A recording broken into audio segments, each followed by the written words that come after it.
नमस्कार मित्रांनो, स्वागत आहे तुमचं बुकसार मराठीमध्ये. मित्रांनो, आजपासून आपण आपल्या चॅनलवरती एक नवीन उपक्रम सुरू करतोय, जो आहे संपूर्ण महाराष्ट्राचं कुलदैवत असणाऱ्या छत्रपती शिवाजी महाराजांच्या जीवनचरित्रावरती. मित्रांनो, ही एक मालिका असणार आहे आणि भागांच्या स्वरूपात येणार आहे. प्रत्येक आठवड्याच्या बुधवारला संध्याकाळी 7 वाजता आपल्या यूट्यूब चॅनलवरती येणार आहे. आणि तुमचा कुठलाही भाग चुकू नये यासाठी चॅनलला लगेच सबस्क्राईब करा आणि बेल आयकन दाबून ऑल करा. चला तर मित्रांनो, पहिल्या भागाला सुरुवात करूया. सह्याद्रीची आरोळी. या पर्वताची उंची जशी तशीच्या भूमीची कीर्ती, परंतु हा काळ अत्यंत धूसर. सर्व दिशांनी यवनांची, तुर्कांची, आदिलशाही मुघलांची तलवार चमकत होती. हिंदुस्थानी भूमी जणू रक्ताच्या डोहात न्हाली होती. परंतु याच काळात या भूमीत एका विजयी तेजाचा जन्म धडाडत येणार होता. ही पराक्रमी कथा आहे शहाजीराजे भोसले आणि जगदंबा जिजाऊ यांची. दक्षिणेतील राजकीय वातावरण तापत होतं. इसवी सन 1600 शतक संपत आलं होतं. दक्षिणेत निजामशाही धडपडत होती. बिजापूर आदिलशाही झपाट्याने सामर्थ्य वाढवत होती आणि उत्तरेत मुघलांची महत्वाकांक्षा मराठी घराण्यावर वज्रप्रहार करत होती. याच काळात मराठ्यांचे सुदैव म्हणून उभा राहिला एक सिंह, शहाजीराजे भोसले.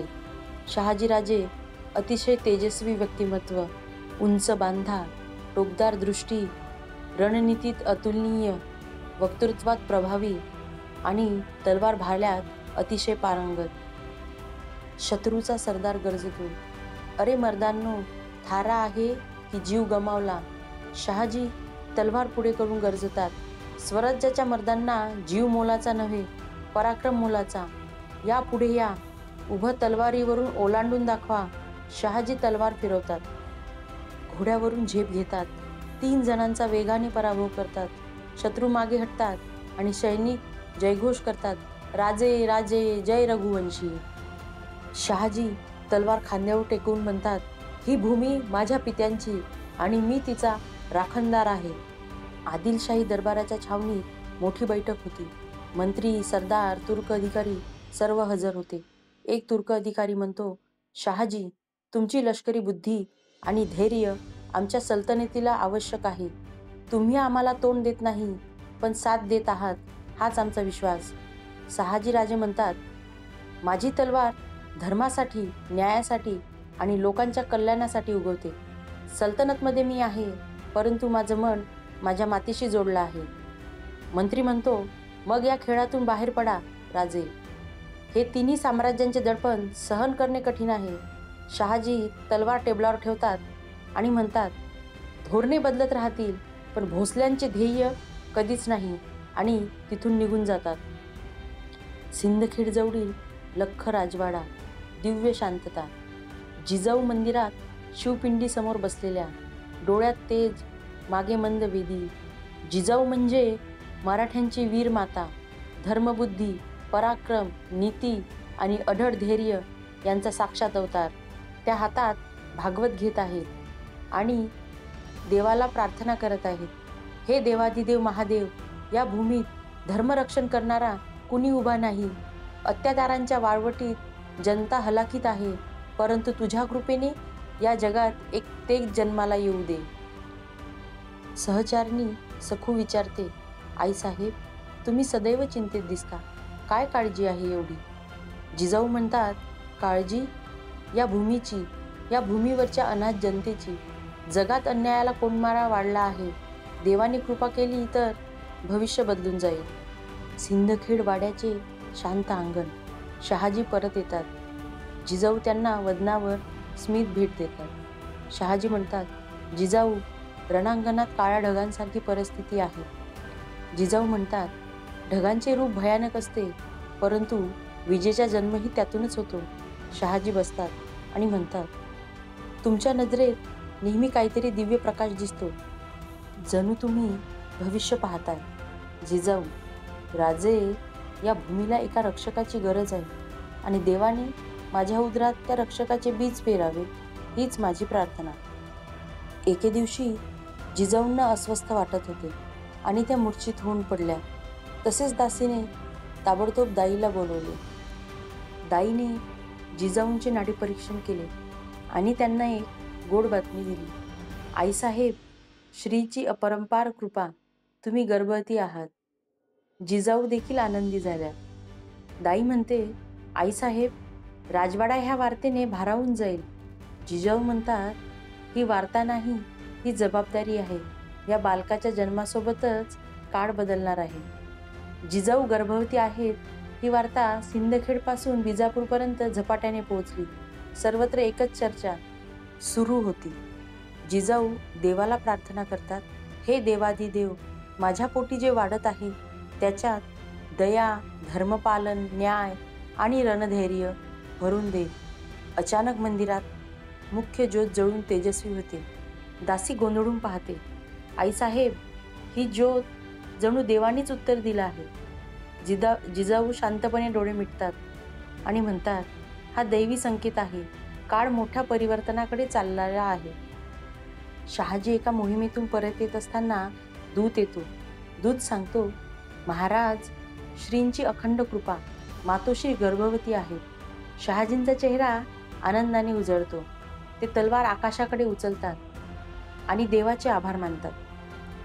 त्या क्षणी शहाजी एक संकल्प घेतात, या अपत्यासाठी मी माझं सर्वस्व वाहीन. हा भविष्यात या भूमीचा अभिमान होईल. शहाजींच्या नजरेत आता नवं तेच दिसत होतं. त्यांना जाणवत होतं, त्यांच्या वंशात अवतरलेला हा अंकुर असामान्य आहे. आता जिजाऊ शिवमहिमा स्तोत्र, रामायण, गीतेतील उपदेश गर्भातील बाळाला ऐकवते आणि म्हणते, माझ्या लेकरा, तू या राज्यासाठी दीपस्तंभ होशील. या जगावर छाया करणाऱ्या, अन्याय करणाऱ्यांचा तू नाश करशील. दासी विचारते, आईसाहेब, इतकी नितांत श्रद्धा कुठून येते? जिजाऊ म्हणतात, जिथे ध्येय स्पष्ट असते तिथे भीती उरत नाही. एक प्रतिष्ठित वैदू राजवाड्यात बोलवला गेला. तो जिजाऊंचा हात पाहतो, ग्रह नक्षत्रांचे आकडे काढतो. वैदू चकित होऊन म्हणतो, आईसाहेब, अशा रेषा माझ्या आयुष्यात फार थोरांच्या हातात पाहिल्यात. जिजाऊ, काय सांगता आहात वैदू? वैदू हात जोडून म्हणतो, ही रेखा सांगते, तुमच्या पोटी जन्म घेणारा पुत्र जगावर छाप उमटवी. हा वीर अवतार हिंदवी स्वराज्याचा उदय घडवी. दासी हे ऐकून मागे पाऊल घेते आणि म्हणते, स्वराज्य? हे तर अशक्य आहे वैदूजी. जिजाऊ म्हणतात, स्वप्न नाही, संकल्प आहे आणि या संकल्पासाठी देवही मदत करतो. एके दिवशी जिजाऊ निसर्ग पाहण्यासाठी बाहेर गेल्या. सोबत मावळे देखील होते. अचानक एका झाडामागून मोठं अस्वल बाहेर येतं. मावळे घाबरतात. एक मावळा म्हणतो, आईसाहेब, मागे या, अस्वल उग्र आहे. अस्वल जिजाऊंकडे पाहत थांबतं आणि हळूच डोळे खाली करून मागे वळून निघून जातं. दासी घाबरते आणि विचारते, आईसाहेब, हे काय होतं? अस्वलाने तुम्हाला इजा नाही केली? जिजाऊ म्हणतात, गर्भातील तेजासमोर हिंस्र जनावरं देखील पराजित होतात. मावळे आपापसात कुजबुजतात, देवा, आईसाहेबांना गर्भस्थ बाळ अवतारी असावं, त्याची ताकद विलक्षण असावी. दुसरीकडे आदिलशाहीतील काही सरदार शहाजींच्या विरोधात योजना आखत होते. तुर्क सरदार, शहाजी फार मोठा होत चालला आहे, त्याला आळा घालायला हवा. दुसरा अधिकारी, हो, अन्यथा उद्या हा मराठा आमच्याच छातीत छेद घालेल. ही चर्चा समजतात शहाजी संतापतात. तलवारीची मूठ दाबून म्हणतात, माझं कुटुंब, माझी वंशपरंपरा, माझी जिजाऊ, या कोणालाही स्पर्श केला तरी मी ही सल्तनत हलवून टाकेन. शहाजी राजेंच्या अंगात वेगळंच तेज उसळलं होतं. गर्भात वाढणाऱ्या बाळाच्या रक्षणासाठी ते कटिबद्ध होते. जिजाऊंच्या गर्भातील तेज वाढत चाललं होतं. शिवनेरीची जमीन जणू दिव्य कंपनाने झुलत होती. प्रत्येक दिवसासह जिजाऊंची अंतर्ज्योत अधिक प्रखर होत होती. परंतु त्याच काळात शत्रूंची सावलीही गडावर पडत होती. जिजाऊ देवाला प्रार्थना करताना, हे महादेव, या बालकाचा जन्म शांततेत होऊ दे. शत्रूची दृष्टी या तेजावर पडू नये. काळ फार गडद आहे, पण या अंधारातूनच तेजाचा उदय होणार आहे. दासी, आईसाहेब, तुम्हाला भीती वाटत आहे का? जिजाऊ, जगाच्या विनाशालाही मी तोंड देईन, पण या बाळाचा जन्म मी शत्रूच्या शाळेत होऊ देणार नाही. शहाजी एका मोहिमेत असताना अचानक आदिलशाहीचे सैनिक त्यांना घेरतात. तुर्क अधिकारी, शहाजी, तुमच्यावर शहेनशाहचा संशय आहे. तुमचं भविष्य आता आमच्या तलवारीवर आहे. शहाजी गरजतात, आम्हाला कुणीही आवरू शकत नाही. तलवार आहे तर मार्ग आहे, आणि लढायला सुरुवात करतात. शहाजी शत्रूंना पराभूत करतात. लढाई संपताच दूत येतो. दूत, महाराज, मातोश्रींच्या प्रसूतीचे दिवस जवळ आले. शहाजींचा चेहरा क्षणात गंभीर होतो. शहाजी, जिजाऊ आणि माझं बाळ, मला त्यांच्याजवळ पोहोचायला हवं. आणि तत्क्षणी ते घोडा दौडवतात. किल्ल्यावर पहारेकऱ्यांची धावाधाव. दासी आणि दाई तयार. पहारेकरी, सगळी दारं बंद करा, कोणीही बाहेरून आत येणार नाही. दाई, आईसाहेबांची प्रकृती वेगाने बदलते, शुभ क्षण समीप आहे. दासी, दिवे लावा, औषधी तयार ठेवा. राजवाडा तणावाने भरलेला. जिजाऊंना प्रसूतीच्या वेदना सुरू होतात. दाई तत्काळ धावते. आईसाहेब, वेळ आली आहे. आपला वरदानी जन्म जवळ आला आहे. राजवाड्यात चिंतेचं वातावरण. बाहेर मावळ्यांनी पहारा तीव्र केलेला. एक मावळा म्हणतो, किल्ल्याच्या दिशेला एकही शत्रू फिरता कामा नये. आजचा दिवस पवित्र आहे. दुसरीकडे शहाजी प्रचंड वेगाने दौडत आहेत. घोडा दमलेला, दुरून शिवनेरी दिसतो आहे. शहाजी मनात बोलतात, जिजाऊ, मी येतोय. आपलं बाळ पाहायला मी उशीर करणार नाही. पण अचानक किल्ल्यांचा दरवाजा बंद. कडक पहारा.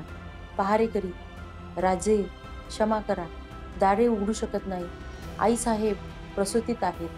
शहाजी डोळे मिटतात आणि तिथेच थांबतात. अचानक शिवनेरीवरचं वातावरण तेजस्वी आणि दैवी होतं. जिजाऊ खोल श्वास घेतात आणि क्षणभरात बालकाचा पहिला क्रंदन आवाज राजवाड्यात गुंजतो. दाई आनंदाने ओरडते, मुलगा झाला, तेजस्वी, निरोगी, आणि त्याच्या कपाळावर जणू तेजोवलय. आईसाहेब, तुम्हाला पुत्र झालाय. जिजाऊंच्या डोळ्यातून पाणी वाहतं. ती बाळाला आपल्या छातीशी धरते. जिजाऊ, माझ्या लेकरा, तू या भूमीचं प्रकाशपुंज आहेस. आणि तो पवित्र दिवस होता 19 फेब्रुवारी 1630. शिवनेरीच्या पवित्र मातीत जन्माला आले स्वराज्याचे स्वामी. जन्माला आले छत्रपती शिवाजी महाराज. तर मित्रांनो, हा होता मालिकेचा पहिला भाग. तुम्हाला हा व्हिडिओ कसा वाटला ते कमेंट बॉक्समध्ये नक्की सांगा. व्हिडिओला लाईक, शेअर आणि चॅनलला नक्की सबस्क्राईब करा. भेटूया पुढच्या भागामध्ये शिवरायांच्या बालपणासोबत. धन्यवाद.